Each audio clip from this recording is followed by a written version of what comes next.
Well, the Kentucky Division of Water provides technical assistance to water well drillers,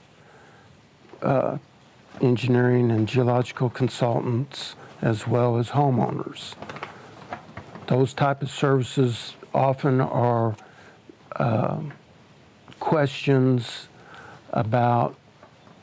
general questions about their water well. Sometimes there's problems with the water quality. Oftentimes we can resolve those questions over the telephone.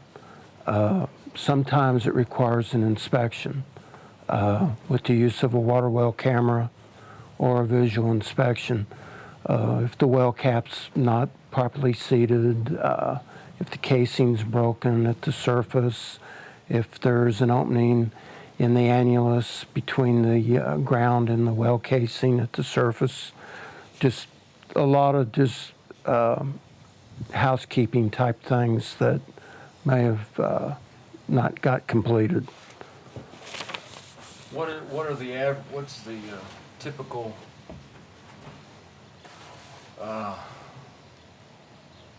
average thing that homeowners call? The most common thing is my well has an odor to it, or it has red staining in the water.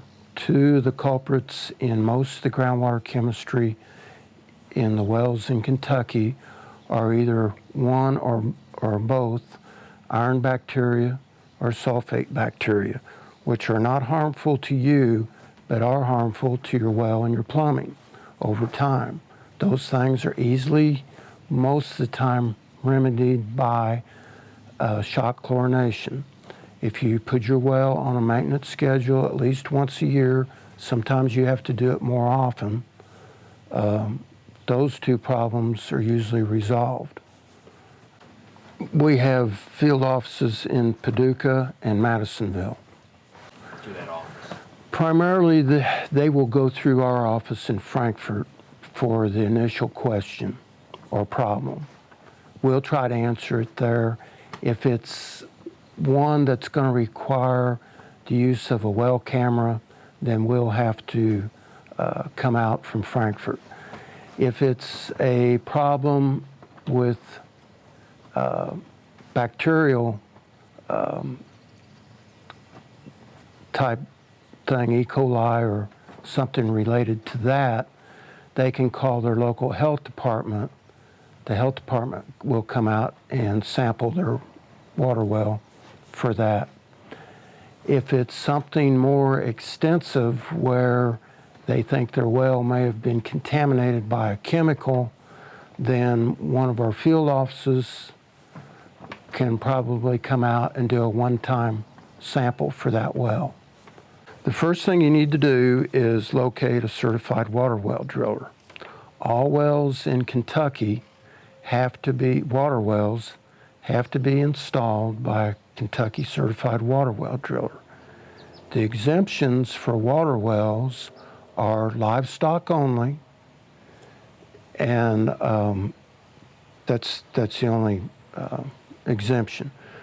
Irrigation wells and domestic water wells and public supply water wells all have to be installed by a certified water well driller. So once you get that settled, if you have questions, can't find one, call us and we'll help you. Some areas are real plentiful, other areas there's not very many drillers, so it's hard to locate them at times. The other thing is that it's properly constructed. All wells have to have a minimum of 20 feet of casing.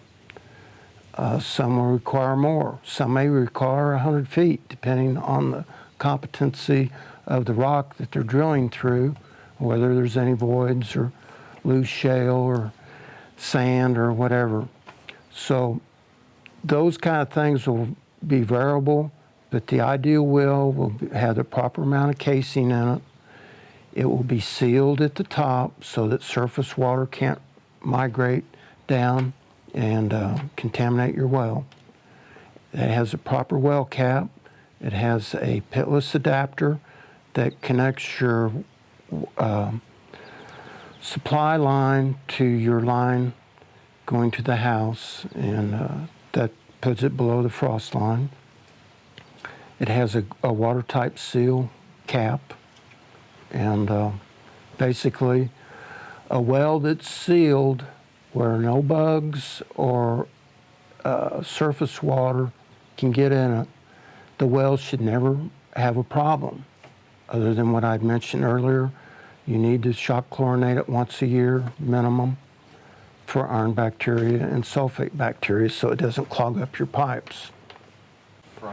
Okay, the other thing is offsets. Many lots where people build houses don't have enough room to accommodate a water well and a septic system.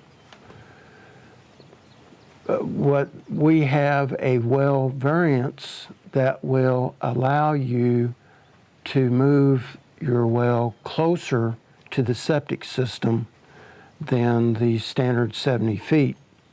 But that requires additional casing, a minimum of 40 feet of casing in wells in that situation. If your water level's at 30 feet, then that won't work. You can't put in a well. But if you have a deeper aquifer where you're going to install 40 feet of casing, your water level's at 80 feet, that's not a problem.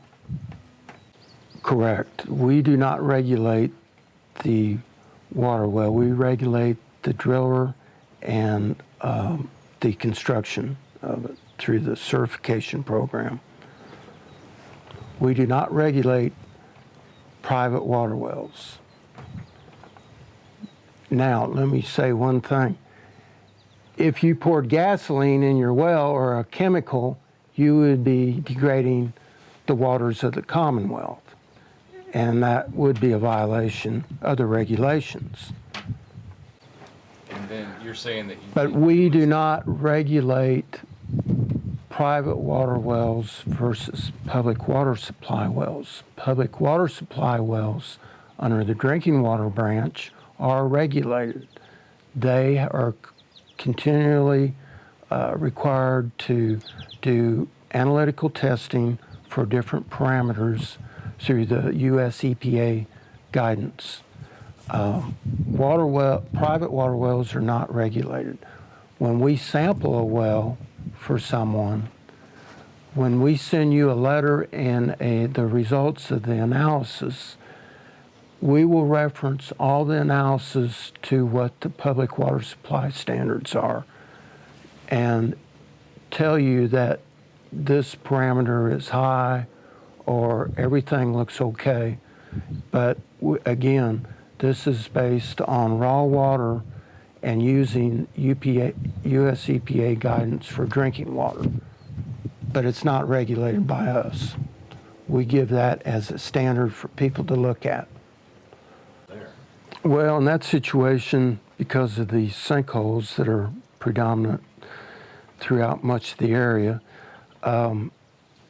oftentimes a homeowner will call and say, you know, my well water's turning muddy after a heavy rain. And what's happening many times in this situation, there wasn't enough casing put in the well. There's an interconnection between the well and the sinkhole at the surface. And the well's not only getting mud and silt in it, it's also getting bacteria. So in those situations, the driller would have to come back and install a liner. That will be inside the casing, where he will pack off below the void where the water was coming in from the surface and seal that off.